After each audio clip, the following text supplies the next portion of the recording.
The treasure we accumulate here on earth are temporary and subject to decay, whereas the treasure stored in heaven for us is well protected.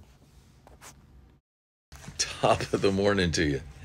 When we consider who we are in Christ, with the mind of Christ and a firm determination to get to know God personally and more fully, we're given this admonition in James 4:4. You adulterous people, don't you know friendship with the world means enmity against God?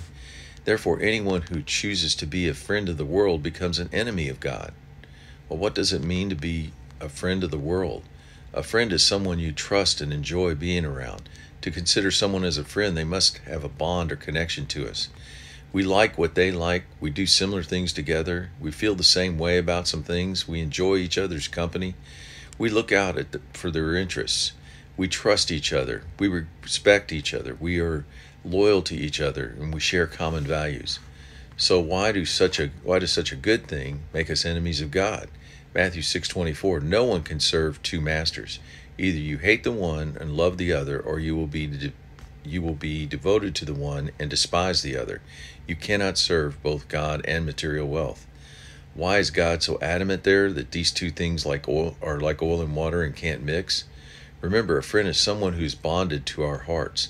If we are friends or in love with this world's wealth, we are more concerned with our selfishness. It takes focus and drive to attain this world's wealth.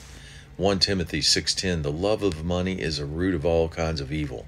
Some people eager for money have wandered from the faith and pierced themselves through with many griefs.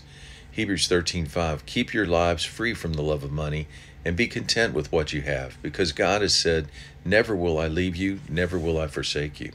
Verse 6, as a result of this, we say with confidence, the Lord is my helper, I will not be afraid.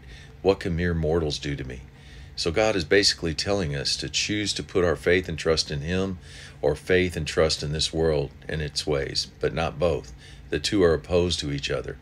Notice He compares our love of the world as having an adulterous heart or cheating on Him. 1 John 2:15, do not love the world and the things in the world. If anyone loves this world, the love of the Father is not in him. Verse 16, for all that is in the world, the lust of the flesh, the lust of the eyes, and pride of life is not of the Father, but is of the world. Verse 17, the lust of the world is temporary at best, because the world is passing away, but he who does the will of God abides forever. Words of encouragement.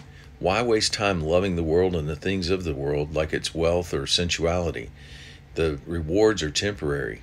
Rather, let's commit to loving God with all our heart, soul, mind, and strength and neighbors as ourselves, just like Jesus commanded us to. Our reward then is true riches. Matthew 6:19-20, Jesus speaking. Don't lay up for yourselves treasures on earth where moth and rust devour and where thieves break in and steal, but lay up treasure in heaven. Have a great day. Jesus is King.